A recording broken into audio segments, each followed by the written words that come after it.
Seriously অনেক সুন্দর লাগতেছে। সেই মানে সেই, এক কথায় অসাধারণ। হ্যালো গাইস, আসসালামু আলাইকুম, welcome to my Facebook page and my YouTube channel rule 0.2। তো আজকে আমি অফিস থেকে যাচ্ছি বাসায়, আর বাসায় যাওয়ার পথে আপনাদের সাথে একটা ইম্পর্টেন্ট বিষয় শেয়ার করবো। এটা হচ্ছে আমাদের বাংলাদেশে এবং ঢাকার মধ্যে সবচেয়ে বড় টাওয়ার হতে যাচ্ছে, আর এটার নাম হচ্ছে ঢাকা টাওয়ার। আর এটা হবে হাতিরঝিল নাবিস্কুর যে লিঙ্ক রোডটা থাকে, লিঙ্ক রোডের মোড়ে যে জির মোড় ওইখানে হবে। আর এটা হবে সবচেয়ে বড় শপিং মল এবং এটার ভিউটা হবে অনেক সুন্দর। এখানে দাঁড়িয়ে মোটামুটি পুরো ঢাকা শহরটা দেখা যাবে এবং হাতিরঝিলের ভিউটা পাবে সবচেয়ে সুন্দরভাবে। তো এতদিন জাস্ট ইউটিউব ফেসবুকে দেখছি যে এটার অবকাঠামোটা দেখতে কেমন হবে, বাট এতদিন পরে এই বিল্ডিং এর সামনে আপনার যে অবকাঠামোর যে ডিজাইনটা আছে এটা লাগানো হয়েছে, ভাবলাম আপনাদের সাথে শেয়ার করি। আর এই ঢাকাটা দেখতে কেমন হবে, আর এটাতে আপনি আসতে চাইলে কিভাবে আসবেন, এগুলো শেয়ার করবো। তো চলেন ভিডিওটা পুরোটা দেখি। আসসালামু আলাইকুম। তো আমি আছি এখন জির মোড়ে, আর এইখানে যে বিল্ডিংটা দেখতে পাচ্ছেন ছবিতে, এটার নাম হচ্ছে ঢাকা টাওয়ার হবে কিছুদিন পরে।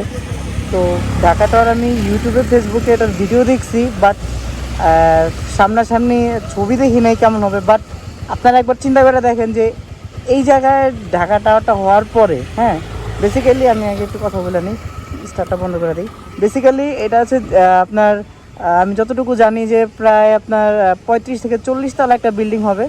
হ্যাঁ, এই যে এটা 35 থেকে 40 তলা বিল্ডিং। তো এই বিল্ডিংটার উপরে শপিং মল থাকবে এবং বিভিন্ন আপনার থাকবে অফিস এবং কর্পোরেট যে অফিস টফিস থাকে সব কিছু।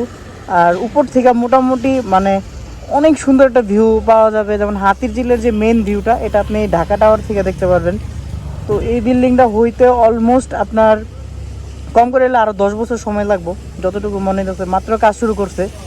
তো আসলে বাংলাদেশে এত সুন্দর সুন্দর বড় বড় বিল্ডিং হইতেছে, সবগুলা হচ্ছে এই আপনার তেজগাঁ নাবিস্কু যে লিঙ্ক রোডটা, এই লিঙ্ক রোডেই সব বড় বড় বিল্ডিংগুলো হইতেছে। এর মধ্যে অন্যতম একটা বিল্ডিং হচ্ছে এই ঢাকা টাওয়ার। মানে আমাদের সবার জন্য এটা একটা খুব একটা আকর্ষণ যে ঢাকা টাওয়ারটা কত না সুন্দর হয়। আর আশা করি এটা হওয়ার পরে আমরা এটার যে উপকারিতা এটা ফিল করতে পারবো। তা আমাদের বাসার আশেপাশে হওয়াতে দেখা গেছে যে আমরা প্রায় এখানে ঘুরতে আসতে পারবো। তো এতদিন এটার কোনো লিফলেট কিংবা কোনো ব্যানার ফেস্টুন করে নাই ওনারা। তা আজকে ফার্স্ট টাইম ওনারা এই ব্যানার ফেস্টুনগুলো লাগাইলো। জিনিসটা দেখতেও খুব সুন্দর লাগতেছে। আমি যদি একটু জুম করে আপনাদেরকে বিষয়টা দেখাই তাহলে বুঝতে পারবেন। এই যে এটা হচ্ছে ঢাকা টাওয়ারের যে এইটা, আর এই মেইন বিল্ডিংটা হবে হচ্ছে এইটা। দেখেন কত সুন্দর একটা বিল্ডিং। এই বিল্ডিংটা থেকে হাতিরঝিলতে শুরু করে মানে A to Z, হাতিরঝিলতে শুরু করে যা আছে সব ভিউ একদম অলমোস্ট ঢাকা শহরটা খুব সুন্দরভাবে দেখা যাবে।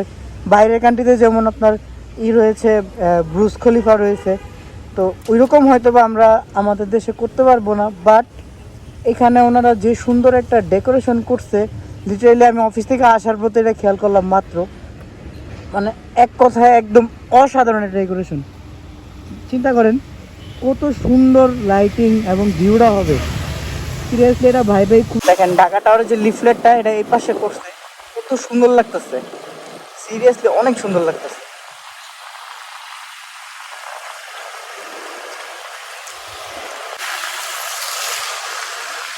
আমি এই ছবিটা একটু সামনে থেকে দেখানোর জন্য পাশে আসছি। ছবিটার ভিউটা খুবই সুন্দর লাগতেছে।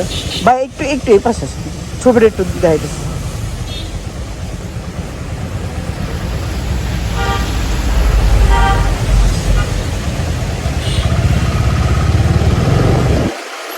এই ছবিটা দেখেন, সেই একটা ভিউ, সেই মানে সেই, এক কথায় অসাধারণ। তো ধন্যবাদ সবাইকে, আল্লাহ হাফেজ। আর এই বৃষ্টির মধ্যে যারা বাইক টাইক চালান একটু সাবধানে চালাবেন, কারণ বৃষ্টির মধ্যে বাইক চালাইলে দেখা গেছে যদি বুঝা ব্রেক না করতে পারেন সেক্ষেত্রে কিন্তু ঝামেলা। আর বৃষ্টির মধ্যে কখনোই হ্যান্ড ব্রেক বলেন, পায়ের ব্রেক বলেন, ঘুমায় ব্রেক মারবেন না। এই ব্রেকটা বুঝা মারবেন, তাহলে কিন্তু স্পিড করা থেকে বিরত থাকবেন। আর বৃষ্টির সময় যতটা পারেন ইঞ্জিন ব্রেক করবেন বাইকের। আর ইঞ্জিন ব্রেক করার জন্য অবশ্যই আপনাকে ক্লাস ছেড়ে দিতে হবে, থ্রোটল ছেড়ে দিতে হবে, দেন হাতের এবং পায়ের ব্রেক একসাথে জমায় ধরতে হবে, তাহলে ব্রেকটা একশো একশো ধরবে, বাইকটা স্লিপ করবে না।